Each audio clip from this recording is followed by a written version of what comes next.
What's going on, guys, and welcome back to the channel, and we are back with another Helldivers 2 video. So yesterday I actually released a video with all the past week's news, and like a good old kick in the teeth, Arrowhead decided to release a nice juicy patch today.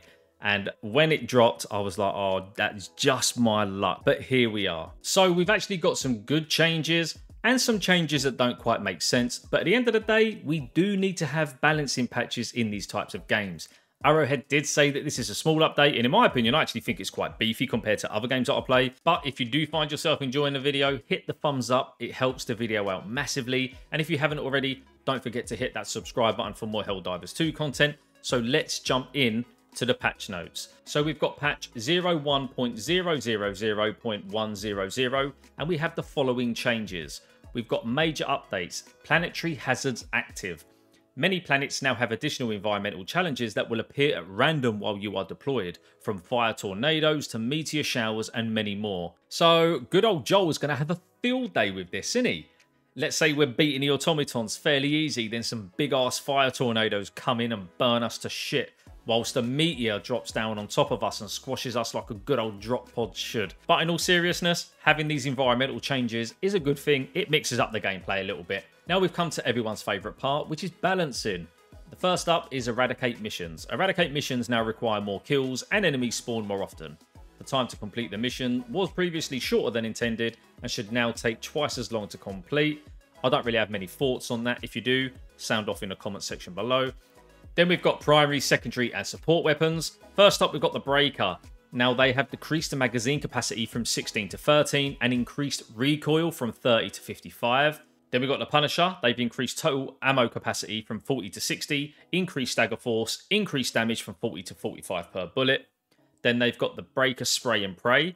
This is increased armor penetration, increased fire rate from 300 to 330, increased pellets from 12 to 16 per shot, decreased mag size from 32 to 26. Then we got the Railgun. Decreased armor penetration in safe mode, decreased damage against durable enemy parts. Then we got the Flamethrower, increased damage per second by 50%. Then we got the Laser Cannon, increased damage against durable enemy parts, increased armor penetration and improved ergonomics. I'm not a big fan of the changes to the Railgun. I thought it felt pretty good as it was. It did do pretty well against enemies that were charging at you, especially high armored enemies. And also, in my opinion, I think they should have done something with rifles, because I just don't think they feel good enough right now. They should have got a little bump. But I do understand these balancing changes. I know there is a need to do them, because that's what happens in games like live service games, especially where you're meant to play them for a long period of time. They do have to kind of change the meta up to keep it feeling fresh.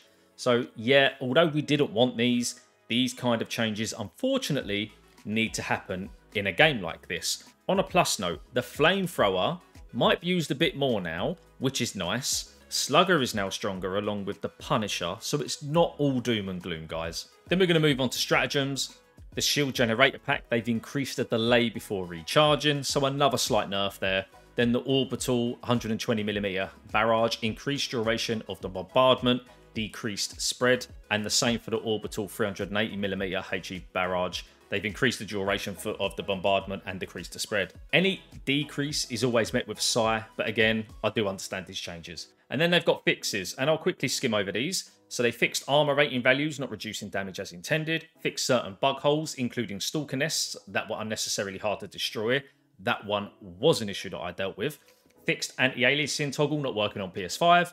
Balanced lighting across all planets to solve cases where the game was too dark. Improved flashlight efficiency. Increased visibility during sand rain weather on Errata Prime. Updated tutorial materials and lighting. Improved cases where some materials could look blurry if lighting graphic setting was set too low. Fixed timing issues that could occur in the Extract E710 primary objective. Changed button interaction behavior for buttons in bunk and POIs. Helldivers will now let go of the button after holding it for a few seconds. Fix some cases of large assets floating if the ground beneath them was blown up. Helldivers standing next to ICBMs during launch will get properly toasty with a chance of not so spontaneous combustion. Fixed unthrowable snowballs after ragdolling. Fixed being able to use grenades after drowning. Camera no longer locked on the player's own corpse and blocking spectator mode.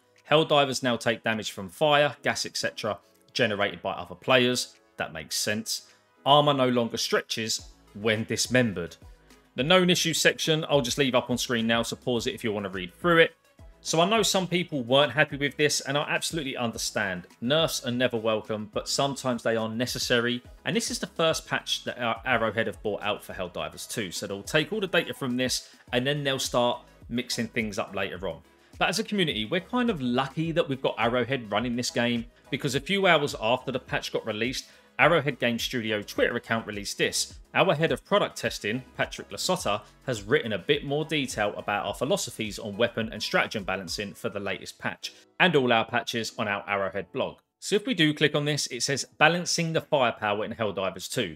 We recently released a patch containing our first round of balance changes to Helldivers 2, and our head of product testing has some valuable insight into our philosophies and practices when it comes to balancing. So Patrick introduces himself as the head of product testing over at Arrowhead, and then he goes on to say primary weapons. First, I'd like to speak to the general power of primary weapons. Many have commented that they aren't powerful enough and are unable to deal with all the enemies either by the amount of ammunition required or their raw DPS. This is very intentional. You need to rely on your stratagems and the stratagems of your team to deal with all the enemies effectively, either by Eagle airstrikes, orbitals, support weapons or turrets. Some of your loadout team should be tailoring their loadout to killing the weaker stuff more efficiently. This doesn't mean that your primary weapon shouldn't feel good to use, but please understand that it is primary only in the sense that it's something you always spawn with. He then moves on to nerfs and fantasy. I have since the game release seen many who say don't nerf, only buff, and other similar ideas. However, as a designer, I can tell you this is not a great idea, but I understand where the sentiment comes from. All too often in the games industry, the core fantasy and what makes a weapon feel good and fun is ignored for the sake of balance. I believe players are scared of nerfs because it will ruin the fantasy of a weapon, ruin their fun. It is extra important to us to tread carefully so we don't ruin fantasy and fun when we do nerfs. We hope you, our players, will tell us when we cross that line inadvertently. Let's take a closer look at the changes we have made for this balance patch. First up, we've got the Breaker. The Breaker was quickly pinned down as the meta weapon, vastly overperforming other weapons and being the best choice for all Helldivers, at least if YouTube is to be believed. Helldiver veterans will remember the Breaker from the first game and how powerful it was, something we have made an effort to mimic in this game as well. When we looked at the Breaker and the data we have on its usage, it painted a picture of a well-liked weapon that was great at killing Shafe and generally had a few more kills than other weapons. It was, however, not necessarily better at making you succeed in a mission, and no real damage nerfs were warranted. The calculated total damage per magazine was quite high compared to other weapons, however, and something that could be reined in while reinforcing the intended fantasy. The fantasy of the Breaker is a powerful automatic shotgun that bucks wildly as you hose down targets in front of you. It should be deadly up close with high DPS, and its major drawback should be ammunition management and pacing your fire so not to overshoot a target. To that end, we have lowered the amount of shells in each magazine and increased the recoil. He then goes on to talk about the Punisher. The Punisher is a powerful pump shotgun that should hit hard, but be limited by its slow reload and fire rate. Its rounds reload allows you to have it constantly topped up and makes the ammunition efficiency fantastic. Unfortunately, the Punisher had a bug with only half ammo being picked up each time you picked up ammunition, making its supposed great ammunition economy quite poor instead. It also had a weak impact when firing on enemies, often requiring multiple shots even at shorter range. To bring it more in line with its intended fantasy, we increased the damage per shotgun pellet, the stagger amount and the total amount of ammunition you can carry. We hope this will make it feel more punchy, as even if you don't kill a hunter with the first shot, you will most likely stagger it, giving you time for a follow-up. Then he moves on to the Breaker Spray and Pray. The Breaker Spray and Pray was intended to be an even wilder, more point and destroy version of the regular Breaker, something where pacing yourself would be even harder. A shotgun that requires you to get closer, but in comparison have a higher damage potential once up close. As many players commented, however, it was mostly good for tickling anything larger than a scavenger.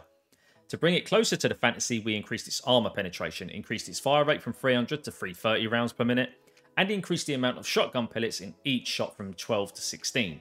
To compensate for this additional firepower, we reined in the magazine capacity from 32 to 26, as to not make it outshine the regular Breaker too much in the ammunition economy department. Then we'll move on to the clicky subject of the railgun. Another one of the current meta weapons enforced by its convenience and efficiency, the railgun is really intended to be a high-powered anti-tank sniper rifle, requiring both timing with the unsafe fire mode and accuracy where you hit the enemy. It was vastly overperforming in how safe it was to use and how convenient it was, not requiring a backpack or assistance to be effective, and not requiring risk to take out even larger armoured targets. To that end, we have changed it so the safe mode is capable of penetrating medium armour, such as automaton scout walkers, but not more heavily armoured enemies like chargers or bile titans. For those targets, you now must run it in unsafe mode and overcharge it. In addition, we reined in the railgun's ability to damage massive body parts, meaning to get any real efficiency out of it, you must score hits on heads and other weak points. We are aware it rose to prominence as part of other anti-tank weapons not being as convenient or efficient in comparison. We are monitoring the situation closely and will adjust more based on how this change plays out. He then goes on to chat about the flamethrower, and he says this is really the embodiment of stepping into a queen's lair and torching all her eggs, as done by a badass action heroine. It should be powerful up close and an inconvenience to enemies that are lit on fire or want to walk through the fire and flames. As many have commented, the Flamer has felt a little too anemic, not outputting damage at a rate that is warranted by a weapon with a shorter range and large volatility such as the Flamethrower. We have increased the Flamethrower direct damage to be able to barbecue enemies that get close much faster. Please enjoy your Terminid barbecue device responsibly, as this also makes it even more volatile for any Helldivers caught in the stream. Then he goes on to the laser cannon. Our original intent was that laser cannon has the role of a machine gun, but with theoretically infinite ammunition. However, many players were somewhat disappointed by this role, expecting more armour penetration from the large drilling beam than it looks like, especially when looking at the orbital laser, that can drill down and kill even the heaviest targets given enough time.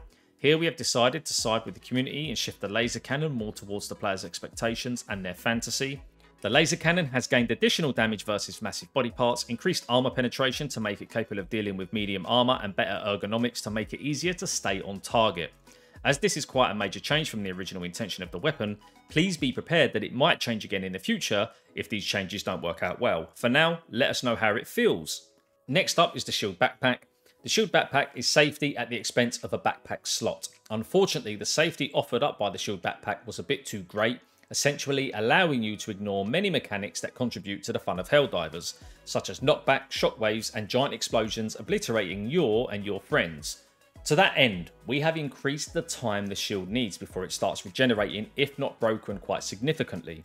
This essentially means that you can't hide behind a rock for 5 seconds to get your shield back to full. Instead, it will be a degrading health bar until it breaks. When the shield breaks, it will take longer to regenerate than before, but still significantly shorter than if it has not broken. To compensate for these extra times, the regen speed of the shield itself is near instant to max HP.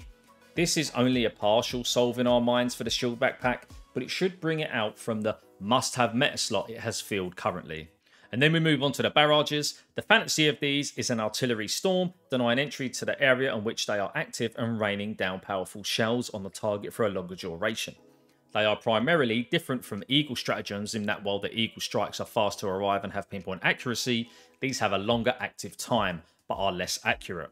They have, however, not delivered on the feel of being active much longer, or the saturated area denial effect. To bring them closer to the fantasy, we have decreased their scatter area and given them an extra salvo. They should still solve a different problem than the Eagles, but have more value now. To close things up, he says, I hope this gives you a greater insight to how we are thinking around balance and why we make the changes we have. Happy Helldiving. Now, I don't know about you, but that is so fucking refreshing to have that, because that just puts everything into perspective of why they've had to do this. And I think for the people that are a little bit frustrated, that should just ease them frustrations. The fact that they've bothered writing this up a few hours after, and they've clearly been scouring Discord, Reddit, Twitter, and just seen that a few people are unhappy. They've took the time out to write all of this up and just give us a really good explanation into why they're doing this. And we can definitely expect more balances in the future. But guys, that is the end of the video. I know it's been a long one, but there was a lot to get through today. As always, if you've enjoyed the video, hit the thumbs up. It helps the video out massively. And if you haven't already, hit that subscribe button for more Helldivers 2 content. But as always, take care and I'll see you on the next video.